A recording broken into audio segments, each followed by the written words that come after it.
Greetings, everybody, and welcome to Refugee to Industrial Regent, Season 2. Let me start by saying that the rail line I built several episodes ago to Odessos is working fine, but there is a problem with the rail line to Petrola, namely the fact that the biome it runs through, and let me show you on the map here, that biome there is prone to spawning blizzards. Let me go ahead and get rid of the markers there. But yeah, I could have blizzards anywhere along there, really. And yes, I did have some quite close to Petrola there. I'll have to work out how to stop them spawning in that area there near Petrola. But recently, a couple of blizzards knocked me off the line, and in my efforts to fight them, they knocked me back, and I wasn't paying attention. I got blown up by a creeper, and somehow in the creeper explosion, I lost some tools, as well as my touch and dig, my throw and dig spell, which I have since recreated with a different icon.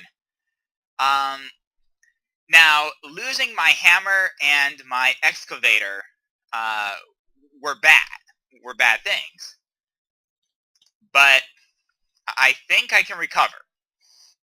Mostly because, well, actually let me show you on the map here. I built a rail line up to the north off camera to this area here with a bunch of lava, this volcano biome. I'm not sure the exact name of it. But at any rate, it's a great source of lava, which I could then turn into obsidian. Had to do a little bit of mining to get the bauxite ore, but I'm not too concerned about it. Alright, so what I'm going to do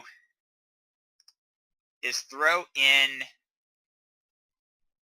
let me think, 15 bauxite ore, 6 obsidian, and 12 iron. Now this is going to take a little bit to smelt up, so I'm probably going to have to return once it's finished. Alright, I've got all of the aluminium, iron, and obsidian smelted up, and they have combined into this molten alumite. Now I need to start the process of getting these things into their casts. Now, I'm not going to be making these tools completely out of alumite. I also went ahead and crafted some thaumium. But I've got my alumite hammerhead, my alumite excavator head. Let me think. There's tough rod 1. I think I want 2 of the tough rods. Let me think. 2 of the plates.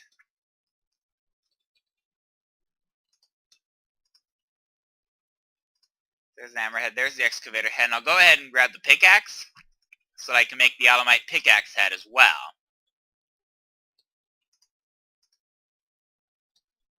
Alright, and once I get that large plate, let me think. For the hammer, I need the hammerhead, 2 plates, and a rod. The excavator requires the excavator head, a tough rod, a plate. You're thinking, yeah, I'm deliberately going one short on the plates for the moment. For a reason that will become clear shortly. Get a tool rod cast and a tool binding cast. Now, let me do some chicken here. Yeah. Alright. Let me think. So I have enough for 6 blocks, I think? But I'll double check once these first 2 blocks come out. In the meantime, I'm actually going to go ahead and throw my thaumium ingots into the smeltery. Alright. So it looks like I'm at 39 ingots of alumite. Wait a minute. Does thaumium not go in the smeltery? Let me check something here. let's see, I want a plate. I guess I don't need a smeltery for thaumium. Alright, so I'll add a thaumium large plate, a thaumium tough binding, let me think, a thaumium tool rod, and a thaumium tool binding. Alright, fair enough. Let's go ahead and get those last blocks sorted out. And that should be everything. Let me go ahead and get this book up. This Materials in You. I was looking something up in there. Not going to worry about it now. Okay. So why don't we start by making the hammer? We'll start with a alumite plate, a thaumium plate, the alumite hammerhead, and the alumite tough rod. Alright, it's going to give me mining speed of 3.06, a level of cobalt, 4 modifiers. That's good. Next up is the excavator. I'll go ahead and put the head, the large plate, the binding, and the tough rod. I'm using thaumium for the tough binding, and that's going to give me, let me think. Okay, so it's 5800 durability on the hammer, and it will be 4400 on the excavator. And finally, on the pickaxe, I'll go ahead and put the aluminium head, thaumium binding, and the tool rod. Durability of 714, which is not so much. Alright, but I'm going to go ahead and start the process of putting moss on my tools. Go 1 layer of moss on the pick, and 1 on the hammer, 1 on that. Let's see, does that use up another slot? It does. Alright, but that's fine. So the next thing I'm going to do is craft up lapis lazuli blocks.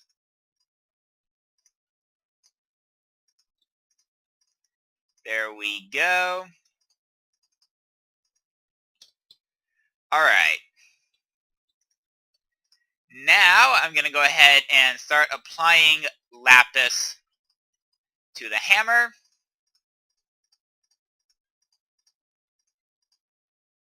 There we go. 90, 100, 120, 130, 140, 150, 160. There we go. Alright, and I brought 450 lapis. Almost all of the lapis I have at this point. But that should allow me to get that up to Fortune 3, I believe. Alright, we're getting close. We're at Fortune 2.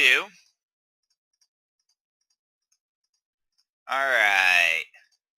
3, 32, 31, 30. Alright, and why don't I go ahead and craft up the rest of these blocks. Alright. Get my hammer finished off, and voila. I now have a Fortune 3 hammer.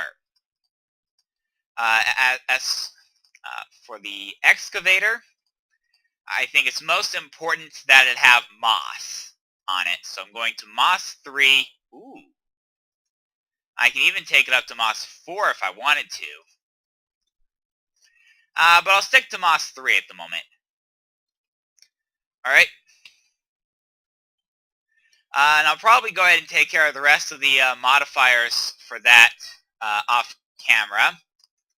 Also should probably go ahead and get the rest of this alumite as ingots. I shall return with a time-lapse for the actual project for this episode. The transportation infrastructure of the Basilean is advancing on every front, and this episode is going to be focused on the skies, with the construction of the Byzantium International Airport, which, for the moment, will not have a terminal. I opted to begin with the control tower, You can certainly question the choice of location for the control tower. I felt it was the most sensible choice to put it there. And yes, you will see a few cuts in the time lapse. That's a function of me stopping and restarting. The distance to the storehouse in Byzantium is such that IRL it would be about a 12 to 15 minute, maybe not quite that long, but it's long enough that it will show up on the time lapse and make things a bit more boring. But here I am working on the roof of the control tower.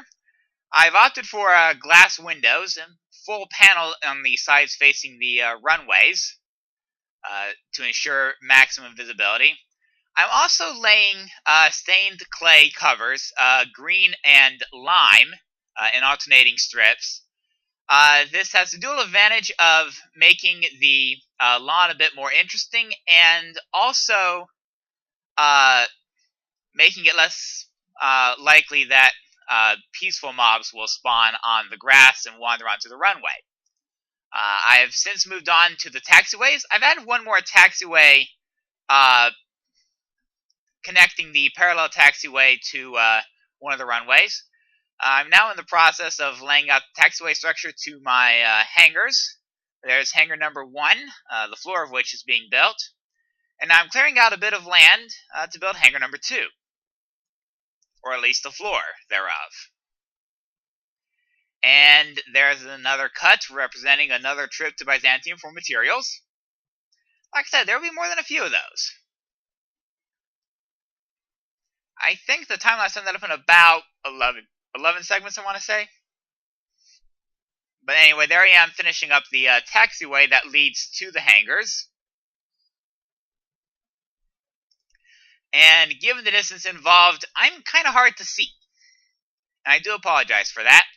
I opted to build up the hangars at this point, and I did build the doorways, but in retrospect, I did not build them wide enough, or quite tall enough. I've got a little bit of work to do to fix those up off camera, but that's fine.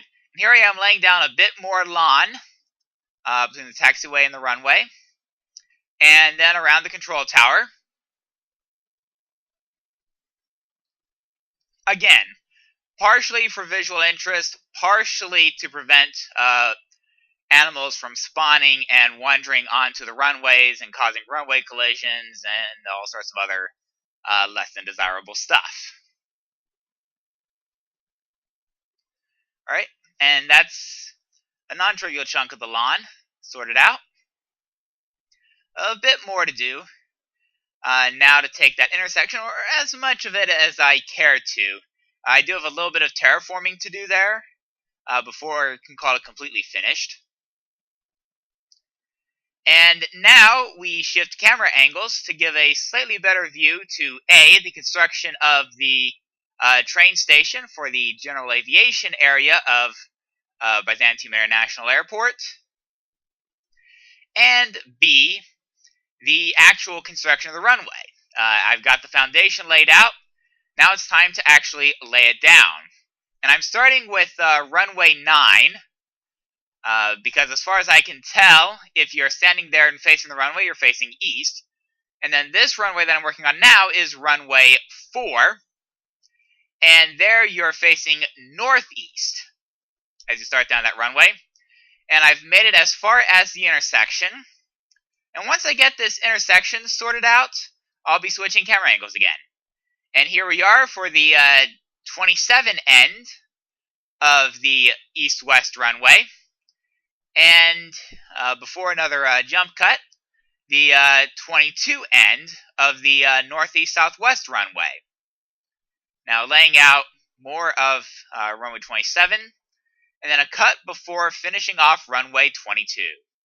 And with that, Byzantium Airport is complete. Well, now that I have an airport with some runways from which I can take off in airplanes, it might be a good idea to build a plane or two with which to take off from said runway. So I'm going to start by using Flan's mod to create this vehicle crafting table, which I'll set down over here. And what I can do with this is it will allow me to craft various types of vehicles, from the very large and very expensive 707s down a step to this JU-87. But what I'm interested in, I think, is this biplane here, and it's relatively cheap. We're going to start with the wooden propeller, and let me get this up here so I could get the parts here. Now we have the wooden propeller. Now this is a little bit unusual because it does point out the 2 fixes I had to make off camera to make this work. We need an iron ingot, and actually before I even craft the aircraft, there is one other thing I'm going to need to make it usable, and that's the fuel can. And the idea behind the fuel can is that will allow me to actually fuel my airplane. Alright. Now, let me go ahead and grab myself a half stack of sticks, half stack of oak wood planks, and probably should grab some iron and maybe a little bit of leather as well. Alright, half stack of iron is good. And what do I have for leather? Alright, not a huge amount of leather. I'm hoping I can get that sorted out over the next few episodes. Alright, but we'll start with the wooden propeller, which is 3 of these metallurgy sticks around an iron ingot. Now, by default, the metallurgy sticks have no recipe. Fortunately, Resonant Rise includes a mod called Mind Tweaker that will allow me to set up so that I do get a recipe for those sticks. And what I've done is I've opted to go with a regular stick. And I've gone ahead and made it reversible, so that if I make too many of these metallurgy sticks, I can go ahead and backtrack back to the regular sticks. But that shouldn't be too big a deal. Alright. So now I have the propeller. Next up is the cockpit, which is very simple. I craft a boat, then I throw it back in the crafting table, and I get a cockpit. Et voila. Next up are the wheels, and I need small wheels, and I need actually 3 of them. So, let me go ahead and put some iron in the middle. Et voila, my small wheels, leather around the iron. Now for the biplane wings, and these are going to require more of the metallurgy sticks.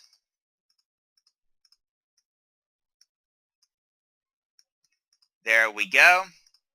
There's one wing, and there's the other wing. Now I need the wooden tail, which is another stick from metallurgy, and 4 wood. There's the wooden tail, and finally I just need 2 string, evidently to hold the whole plane together. That seems unusually cheap. Oh yeah, one more thing. I need an engine from Flan's mod. And probably the easiest approach is going to be to make this V4 engine. I'm going to start with these pistons. I need 4 of them. So I need 4. So let's see. Do I have 20 iron? I do. Now I should just need 4 flint.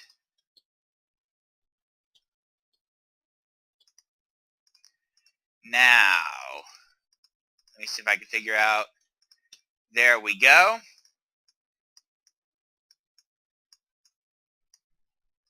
Alright. There's 1 piston. There's 2, 3, and I evidently came up 1 short. There we go. 4 pistons. And now I have a V4 engine. Et voila! Clicking the craft button consumes everything and gives me the biplane.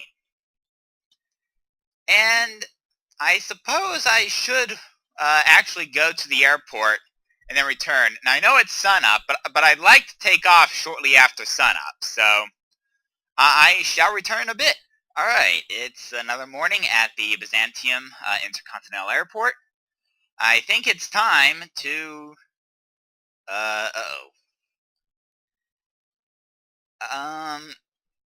I didn't check this so well. I'm wondering if these doors aren't actually wider than the biplane, or narrower than the biplane, rather. Either I didn't get it positioned right. Yeah, it's going to be a bit of a tight squeeze. Alright, let's go ahead and hop in.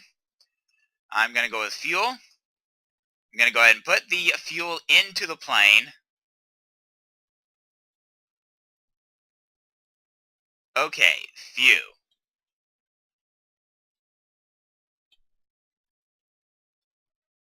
Alright. Now I'm going to take the taxiways out. Now, what I'd like to do is to try to give you a little bit of a view of Byzantium from the skies. And I think the easiest way to do that is to take off from runway 22 over. And the end of runway 22 is right there. So I'm just going to go ahead and make my way down the taxiways. A little bit slowly. I don't want to get too much speed up at this point.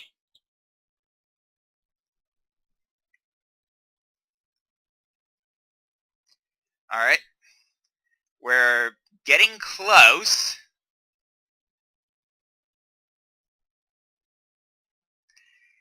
And at this point, given that I'm the only plane operating in the entire skies above Byzantium, I pretty much am guaranteed to have takeoff clearance. So I'm just going to go ahead, taxi into position on runway 22.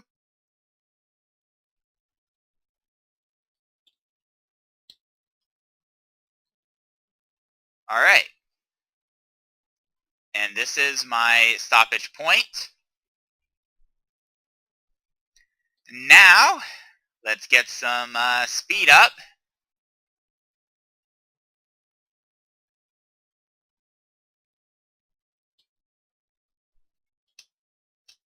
Uh-oh. That went disastrously wrong. Okay, I evidently don't have the control of this thing that I thought I had. Hold on a minute. Let me double check the controls real quick.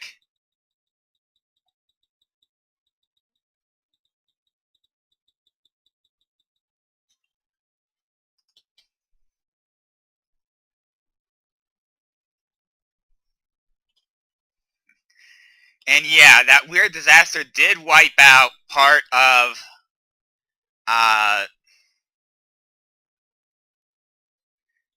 one of the taxiways, but that's okay.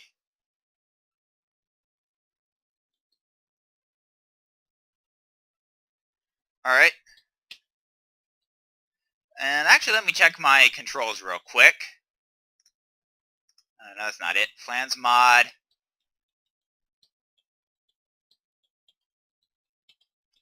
So, left control is down. Space is up. And I have X and Z as my roll keys. Okay. Alright, I think I've got a better sense of controls for this thing now. Alright. Check to make sure we still have fuel. Yep, there we go.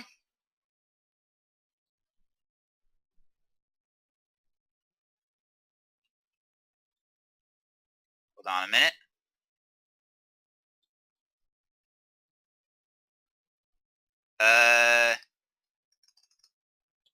That. Okay. Well, failed takeoff number 2.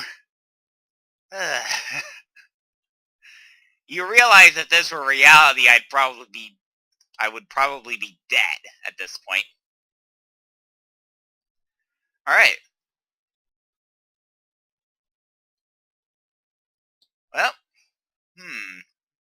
So it looks like... Let's see if we can't roll back to level.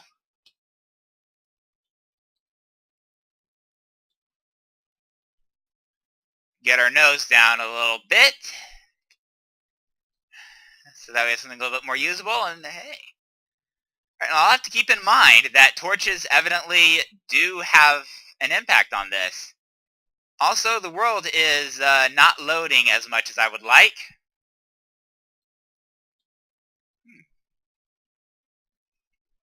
But there's the storehouse, such as it is. The magic area. Thaumcraft Research Tower. Want to make sure I don't hit it. The residential district,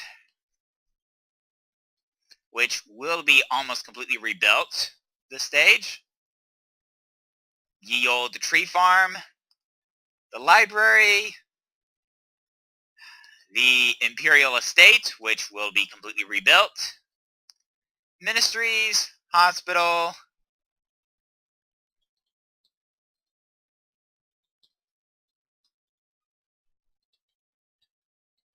Okay. That was the train station down there. And now, let me see if I can land this thing.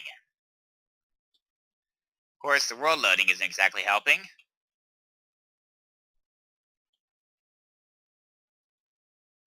Oh god, I am well out of position. Alright. So it looks like I'm going to have to do a 270-degree turn. Don't want to gain any more altitude than I have to.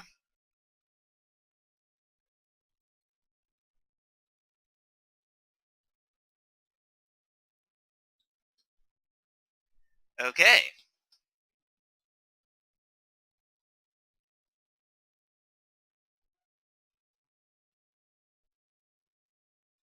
There we go. Oh boy. Landings are going to be a little bit tricky.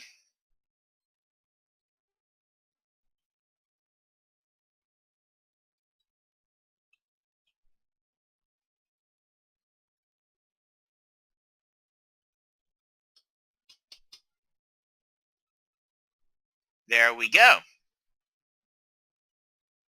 Except that, as I feared, the torches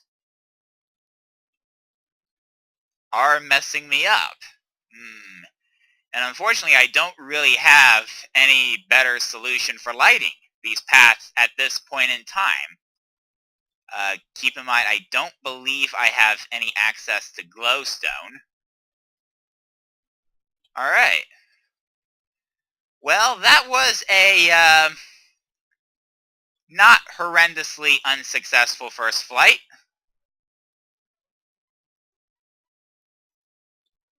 Yeah. Okay.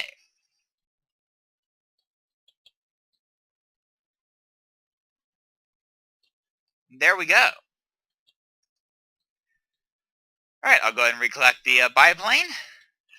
Now, there is one other flight I'd like to make with this plane. And I might as well just go ahead and set it right up on the runway. I know I shouldn't. Also, oh great, what's up with these Endermen? Of course, now they realize it's sunny out. Okay. There we go. Alright. Yeah. So, I'm gonna go ahead. Okay, okay. That's what happens in real life if your plane gets a bit too tail heavy. In my case, it's what happens if you try to go a bit too much.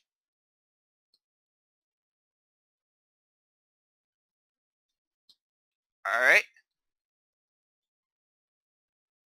There we go. Alright.